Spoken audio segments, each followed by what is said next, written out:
Hello, नमस्ते। क्या हाल चाल? उम्मीद है आप सभी अच्छे होंगे और आपकी पढ़ाई भी बेहतर ढंग से चल रही होगी। तो अब आपकी परीक्षा में कुल 30 दिनों का समय बचा है। तो इन लास्ट 30 दिनों की आपकी रणनीति क्या होनी चाहिए, स्ट्रेटजी क्या होनी चाहिए, ताकि अगर आप शुरू से पढ़ते चले आ रहे हैं तो आपकी रैंक बूस्ट अप होगी। और अगर आप शुरू से अच्छे से रेगुलर बेसिस पे नहीं पढ़ते आ रहे हैं तो अब आप क्या कर सकते हैं। लिखा है ना 30 दिनों में गेम बदलो। तो इज़ इट पॉसिबल कि 30 दिनों में गेम अभी भी बदला जा सकता है? क्योंकि यहाँ से मैं किसी भी तरह का झूठा विश्वास आपको नहीं दिलाऊंगी, फैक्चुअल बातें होंगी। अगर मैं ये कह दूँ कि आपने अभी तक कुछ नहीं पढ़ा है और आप अभी पढ़ने बैठते हो तो आपकी AIR 1 आ जाएगी, तो ये पॉसिबल नहीं है ना। बाकी आप क्या कर सकते हैं, अभी भी जो कमियां हैं उन्हें किस तरह से सुधारा जा सकता है, उन बातों पर चर्चा ज़रूर होगी। अगर आप में से किसी ने अभी तक अच्छे से पढ़ाई नहीं शुरू की है तो वो क्या कर सकते हैं ताकि उन्हें अच्छी यूनिवर्सिटी मिल जाए, तो वो सारी चीज़ें मैं आपको अच्छे से बता दूंगी। तो हमारी अंतिम 30 दिनों की रणनीति क्या रहने वाली है, क्या क्या चीज़ें हैं जो हम करें जिससे हमारी रैंक बूस्ट हो, हमें अच्छी यूनिवर्सिटी मिल जाए, और क्या गलतियां हैं जो हमें नहीं करनी है, जो हमें नहीं दोहरानी है, वो क्या हो सकती हैं। उन सब चीज़ों पर अच्छे से हमारी बात होने वाली है। जनरली मैं ऐसे वीडियोस लाती नहीं हूँ, लेकिन फिर भी सोचा अगर आपकी मैं थोड़ी सी भी मदद कर पाऊँ तो वो मेरे लिए काफ़ी खुशी की बात होगी। तो बात कर लेते हैं हमारा एग्ज़ाम कब होने वाला है। मैंने टेलीग्राम पे आपको बता ही दिया था, 27 मार्च को हमारा एग्ज़ाम होने वाला है, यानी आप लोगों का एग्ज़ाम होने वाला है। थर्ड शिफ्ट में आपका एग्ज़ाम होगा। 4 से 5:30 बजे तक का आपका समय है एग्ज़ाम का, यानी कि आपको कुल 1.5 घंटे का समय मिल रहा है, जो कि मोर देन सफिशिएंट होता है। आपको इससे ज़्यादा समय की आवश्यकता नहीं होती है। इनफैक्ट वहाँ पे समय बच ही जाता है। उस समय को आपको अच्छे से यूज़ करना है, क्योंकि अक्सर ऐसा होता है जो कुछ कॉमन मिस्टेक्स हैं जो आपको नहीं दोहरानी है, उन पर मैं आगे बात करूँगी। तो इस 1.5 घंटे को आपको अच्छे से यूज़ करना है। ये आपको वहाँ पे सोने के लिए तो दिया नहीं गया है ना। तो की बात करूँ, आपके परीक्षा का यानी पेपर का लेवल कैसा रहता है, कठिन रहता है, सरल रहता है, या फिर इजी टू मॉडरेट रहता है, या फिर मॉडरेट टू डिफ़िकल्ट रहता है। तो मैं आपको बता रही हूँ, आपके पेपर का जो स्तर होता है, लेवल होता है, वो इजी टू मॉडरेट रहता है। यानी आप लगभग 65 या फिर 60 के करीब प्रश्नों को आसानी से हल कर पाते हैं। बाकी के जो 15 या 10 प्रश्न होते हैं वही आपकी रैंक डिसाइड करते हैं। अब बात करते हैं कि हमारा पाठ्यक्रम का दायरा कितना बड़ा है। 7 टॉपिक्स आपके सिलेबस में इंक्लूडेड हैं, जिसमें पहला है साहित्य का इतिहास, जो कि मोस्ट इम्पॉर्टेंट है, मेजर पोर्शन। मेरे ख्याल से मेजर पोर्शन यानी कि 80% पोर्शन है आपके सिलेबस का। इससे प्रश्न बहुत होते हैं, क्योंकि यहाँ पे काल विभाजन और नामकरण से भर भर के प्रश्न देखने को मिलेंगे। आदिकाल से आधुनिक काल तक के रचनाकारों, उनकी रचनाएं और सभी युग की प्रवृत्तियों से संबंधित प्रश्न आपको देखने को मिलते हैं। इसके बाद में दूसरा जो पोर्शन है जिसमें आपको दिक्कत आती है वो है गद्य विधाएं, क्योंकि यहाँ पे समझ ही नहीं आता कि हमें कौन कौन सी रचनाएं याद करनी हैं। तो जो मुख्य मुख्य रचनाएं हैं, जैसे कि मैं अगर आपको नाम बताऊं तो हिंदी साहित्य जगत के जो प्रमुख उपन्यासकार रहे हैं उसमें मुंशी प्रेमचंद जी तो उपन्यास सम्राट के नाम से ही जाने जाते हैं। तो उनके तो उपन्यास और उनके उपन्यासों का सही क्रम यानी प्रकाशन वर्ष के अनुसार आपको याद कर लेने हैं। इसके बाद यशपाल हो गए, जैनेंद्र हो गए, अज्ञेय का नाम हो गया। और बात करूं हिंदी में प्रथम यानी प्रथम रचनाकार कौन है, किसने किस कवि को हिंदी का प्रथम कवि माना है, किसने किस कवि की किस रचना को हिंदी के प्रथम रचना माना है। प्रश्न ऐसे बनते हैं। और अन्य गद्य विधाएं भी इसमें इंक्लूडेड हैं, जैसे कि रेखा चित्र हैं, संस्मरण है, यात्रा वृत्तांत इत्यादि आते हैं इसमें। इसके बाद में अगला जो स्तंभ है हमारा वो है प्रयोजन मूलक हिंदी। ज़्यादा बड़ा पोर्शन नहीं है प्रयोजन मूलक हिंदी और जनसंचार माध्यम का, लेकिन हाँ अगर आप इसको अच्छे से एक बारी पढ़ लेंगे, ज़्यादा समय यहाँ पे नहीं देना है आपको, क्योंकि यहाँ पे बहुत ही फैक्चुअल चीज़ें होती हैं, तो इसको आपको बस अच्छे से एक बार पढ़ लेना है। इसके बाद में अगला टॉपिक है हमारा व्याकरण का, जिसमें कौन कौन से टॉपिक्स इंक्लूडेड हैं, संधि है, समास है, तीसरा है काल, और चौथा है वाक्य विन्यास। इसमें सबसे ज़्यादा दिक्कत बच्चों को आती है संधि वाले टॉपिक में, क्योंकि यहाँ पे बड़ी गड़बड़ियाँ हो जाती हैं। तो इस टॉपिक को आपको बार बार रिवाइज करना है। मैं आपको हैंड रिटन नोट्स शेयर कर दूंगी, उनसे आप रिवीजन आसानी से कर लेंगे। बाकी समास है, काल है, वाक्य विन्यास है, ये तीनों टॉपिक्स तो खुद में बड़े ही इजी हैं, फ्री के मार्क्स दिला के जाते हैं। वैसे भी हिंदी व्याकरण जो है मैथमेटिक्स की तरह होता है फैक्चुअल चीज़ें होती हैं। अगर आपको अच्छे से चीज़ें याद हैं तो आप फ्री के मार्क्स यहाँ पे पा जाते हैं, ज़्यादा आपको दिमाग यहाँ पे नहीं लगाना होता है। इसके बाद में भारतीय काव्य शास्त्र है आपके सिलेबस में इंक्लूडेड। भारतीय काव्य शास्त्र में आपको काव्य लक्षण अच्छे से याद करने हैं, ये बहुत पूछे जाते हैं। इसके बाद में दूसरा टॉपिक है भारतीय काव्य शास्त्र का काव्य हेतु, तीसरा काव्य प्रयोजन और चतुर्थ शब्द शक्तियाँ। लेकिन काव्य शास्त्र का जो सबसे इम्पॉर्टेंट टॉपिक है वो काव्य लक्षण ही है। और मैं काव्य शास्त्र पर जल्दी ही एक इतना ज़बरदस्त लेक्चर लाऊंगी कि आपको पढ़ के मज़ा आ जाने वाला है, आपको चीज़ें रटने की ज़रूरत ही नहीं पड़ेगी। हो सकता है जब तक आप ये वीडियो देख रहे हो तब तक मैं काव्य शास्त्र पढ़ा चुकी हूँ चैनल पे, तो आप चैनल पे एक बारी चेकआउट ज़रूर कर लें कि वो लेक्चर CUET PG 2026 के लिए ही है, तो आपके लिए काफ़ी हेल्प होगी वहाँ से। इसके बाद में अंतिम टॉपिक जो है हमारा वो है अनसीन पैसेज, जो कि वाकई फ्री के मार्क्स दिला के जाता है, क्योंकि यहाँ पे आंसर्स और क्वेश्चंस दोनों हमारे सामने होते हैं। बाकी कैसे इसको सॉल्व करते हैं, सबसे अच्छा तरीका क्या हो सकता है, वो आगे हम चर्चा कर लेंगे। अब बात कर लेते हैं कि पढ़ते वक्त आपको किन चीज़ों का ध्यान रखना है, किन चीज़ों पर आपको ज़्यादा फोकस करना है। अगर आप रिवीजन भी कर रहे हैं तो रिवाइज करते वक्त आपको किन बातों पर ज़्यादा फोकस करना है, क्योंकि प्रश्न जिस तरह के पूछे जा रहे हैं अगर आप उसी तरह से तैयारी करते हैं तो निश्चित तौर से आपके मार्क्स इंक्रीज हो जाएंगे। जैसे कि बात करें आदिकाल से, आदिकाल में नामकरण, आदिकाल के नामकरण हो या फिर भक्ति काल के नामकरण हो या फिर रीतिकाल के नामकरण हो, ये सारे टॉपिक्स तो आप स्टार मार्क करिए। इस काल को किस विद्वान ने क्या संज्ञा दी है, जैसे कि आदिकाल को शुक्ल जी ने वीरगाथा काल कहा है, हजारी प्रसाद द्विवेदी ने आदिकाल को आदिकाल कहा है। और ये भी आपको पता होना चाहिए शुक्ल जी ने आदिकाल को वीरगाथा काल क्यों कहा है। 12 रचनाओं के आधार पर कहा है ना। 12 रचनाएं आपको याद होनी चाहिए, आपके ज़बान पे होनी चाहिए, पूछी जाती हैं परीक्षाओं में। इसके बाद में समय सीमा, जैसा कि मैंने कहा काल विभाजन पहला ही टॉपिक है ना, काल विभाजन और नामकरण आपको अच्छे से याद रखना है। जैसे कि विक्रम संवत में आचार्य शुक्ल ने कालों को डिवाइड किया है, तो वो चीज़ें आपको याद रखनी हैं। इसके बाद में रचनाएं जो हो गई प्रमुख, पृथ्वीराज रासो हो गई, हमीर रासो हो गई और जयमयंक जसचंद्रिका हो गई। इसके बाद में कीर्तिलता, कीर्ति पताका, ये सारी चीज़ें। पृथ्वीराज रासो में तो आपको ये भी याद रखना है कि किसने पृथ्वीराज रासो को प्रामाणिक माना है, किसने पृथ्वीराज रासो को अप्रामाणिक माना है, किसने पृथ्वीराज रासो को अर्ध प्रामाणिक माना है। इससे ज़्यादा इस रचना से संबंधित तो प्रश्न नहीं बनते हैं। भक्तिकाल पर आएँ तो भक्तिकाल में 2 शाखाओं में डिवाइड होता है, भक्तिकाल निर्गुण और सगुण। ये भी फर्दर 2 शाखाओं में डिवाइड होते हैं। कौन कौन से? राम भक्ति शाखा, कृष्ण भक्ति शाखा। और इसके बाद में सिमिलरली यहाँ पे सूफी काव्य और संत काव्य। तो इनमें कौन कौन से कवि आते हैं और उनकी प्रमुख रचनाएं आपको याद रखनी है, जैसे कि दादू दयाल हो गए और मुल्ला दाऊद हो गए और सूरदास जी हो गए और अष्टछाप के जितने भी कवि हैं आपको याद रखना है। जैसे कि पहले जो 4 कवि हैं वो वल्लभाचार्य के शिष्य हैं, अगले जो 4 कवि हैं वो वल्लभाचार्य के पुत्र विट्ठलनाथ के शिष्य हैं। तो इन 8 कवियों के नाम आपको याद होने चाहिए, पूछा जाता है। ऑप्शंस में नाम दिए होंगे और पूछ लिया जाएगा कि इनमें से अष्टछाप का कवि कौन नहीं है। और ये भी पूछ लिया जाता है कि इनमें से कौन से 4 कवि हैं जो वल्लभाचार्य के शिष्य हैं या फिर विट्ठलनाथ के शिष्य हैं। तो इसलिए ये वाला टॉपिक भी इम्पॉर्टेंट है ना। तो इस तरह से आपको चीज़ें याद करनी है। आगे बढ़ जाते हैं, आगे बात कर लेते हैं अगले काल खंडों पर, जैसे कि हमारा रीतिकाल है और उसके बाद में आधुनिक काल आता है। रीतिकाल तो 3 शाखाओं में डिवाइड होता है। ये चीज़ें आपकी ज़बान पे होनी चाहिए। और ज़बान पे कैसे होंगी? जब आप इनको बार बार पढ़ेंगे। आपको अगर दिक्कत होती है याद करने में तो लिख लिख के पढ़ा करिए, बहुत अच्छा तरीका होता है लिख लिख के पढ़ने का।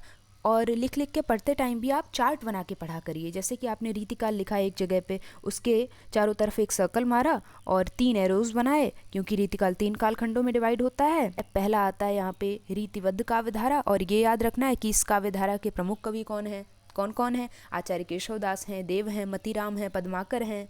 और इसके बाद में दूसरा आता है रीति सिद्ध काव्यधारा, इसके एकमात्र कवि हैं बिहारी। इनकी रचना कौन सी है? बिहारी सतसई। अंतिम है रीति मुक्त काव्यधारा, इसमें कौन कौन आते हैं? ठाकुर आते हैं, बोधा आते हैं, आलम आते हैं और घनानंद आते हैं। ये पढ़ने से ही याद होता है। देखिए ये सबसे बेस्ट तरीका, आप चार्ट बना के याद करिए। कौन कहता है आपको याद नहीं होगा? बिल्कुल याद होगा। आप खुद मुझे आके कमेंट सेक्शन में बताना कि हाँ मुझे याद होने लगा है, क्योंकि ज़रूर याद होगा, ऐसे मेरा पूरा विश्वास है। इसके बाद में आधुनिक काल आ जाता है। आधुनिक काल भी कई कालखंडों में डिवाइड होता है। जैसे कि पहला आता है कौन सा युग? भारतेंदु युग। इसमें भारतेंदु हरिश्चंद्र जी के तो सारे आपको नाटक याद रखने हैं, फिर चाहे अनुदित हों चाहे मौलिक रचनाएं हों, पूछे जाते हैं परीक्षाओं में। और ये भी याद रखना है कि इन्होंने कौन कौन सी पत्रिकाओं का संपादन किया था। इसके बाद में दूसरा युग है द्विवेदी युग। द्विवेदी युग और हिंदी पत्रकारिता दोनों को रिलेट करके पढ़ना है। सरस्वती पत्रिका मुख्य है। इसके बाद में अगला हो जाएगा हमारा कौन सा युग है? अगला है छायावाद युग। छायावाद के 4 आधार स्तंभ हैं। जयशंकर प्रसाद जी के सारे नाटक याद रखने हैं विद प्रकाशन वर्ष। जयशंकर प्रसाद जी की कुछ कहानियाँ हो गई, जैसे कि गुंडा है, आकाशदीप है, याद रखनी है आपको। निराला हो गए, निराला की रचनाएँ आपको क्रमानुसार याद रखनी हैं। महादेवी वर्मा होगी, महादेवी वर्मा की रेखा चित्र और संस्मरण तो मोस्ट इम्पॉर्टेंट हैं। और इसके बाद में सुमित्रानंदन पंत हो गए, प्रकृति के सुकुमार कवि। इसके अलावा आपको इन चारों रचनाकारों के जो छायावाद के 4 आधार स्तंभ हैं, इनकी जन्म तिथि और याद रखनी। ये भी आ जाता है आरोही क्रम में लगाने को कि किस रचनाकार का जन्म पहले हुआ था, किसका बाद में। इसके बाद में अगला युग कौन सा आता है हमारा? अगला युग आता है प्रगतिवाद। और इसके बाद में आता है प्रयोगवाद। अज्ञे के तार सप्तक तक के सारे कवियों को आपको याद रखना है। सारे तार सप्तकों के प्रकाशन वर्ष को याद रखना है और उनमें कवियों को भी आपको याद रखना है। इसमें तार सप्तक यानी पहला वाला जो सन 1943 में प्रकाशित हुआ था, जिसके साथ से प्रयोगवादी काव्यधारा का शुभारंभ माना गया है, वो तो आपको अच्छे से रट लेना है। इसके बाद में अगले युग आ जाते हैं, जैसे कि साठोत्तरी कविता का आ जाता है, समकालीन कविता का युग आ जाता है। तो ये सारे जितने भी काव्य आंदोलन हैं आपको याद रखने हैं।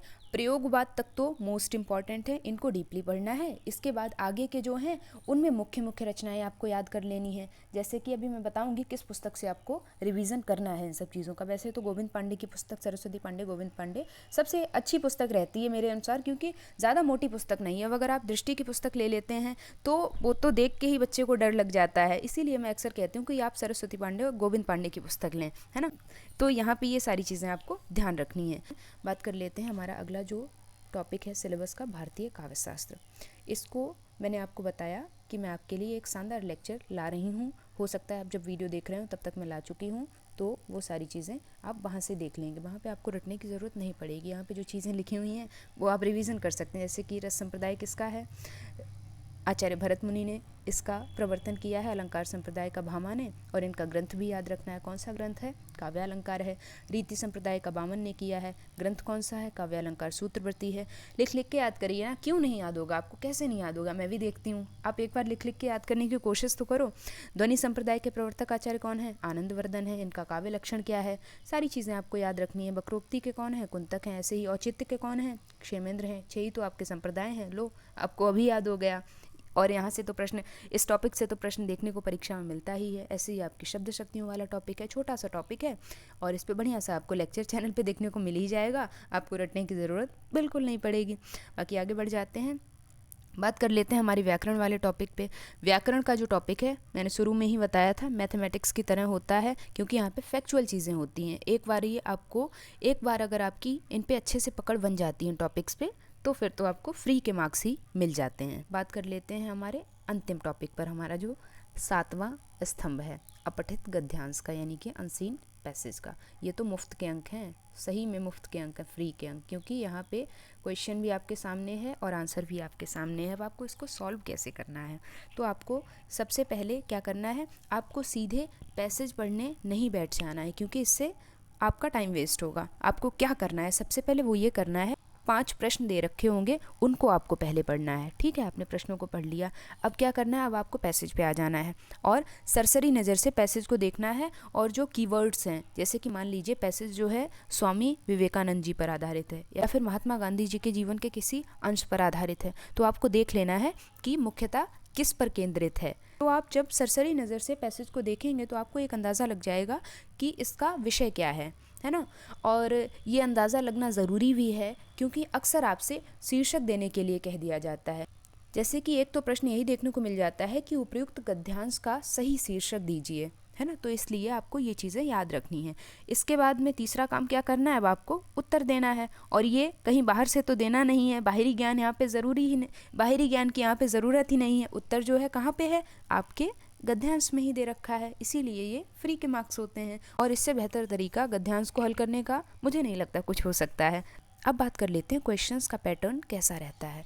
तो क्वेश्चंस का पैटर्न जो है ऐसा रहता है, कैसा, कालक्रम यानी कि क्रोनोलॉजी से क्वेश्चंस पूछे जाते हैं। इसीलिए मैंने कहा था ना बार बार कि आपको कालक्रम के अनुसार चीज़ें याद रखनी है, फिर चाहे वो युगों का कालक्रम हो, है ना, किस युग के बाद कौन सा युग आ रहा है, और किस रचनाकार के बाद किस रचनाकार का जन्म हुआ है, या फिर किस रचनाकार ने, जैसे कि मुंशी प्रेमचंद जी ने किस उपन्यास के बाद में किस उपन्यास का सृजन किया है, और उनका कौन सा उपन्यास अधूरा रह गया था, कौन सा रह गया था, मंगलसूत्र रह गया था। तो ये सारी चीज़ें आपको याद रखनी है। क्रोनोलॉजी से क्वेश्चंस देखने को सबसे ज़्यादा मिलते हैं।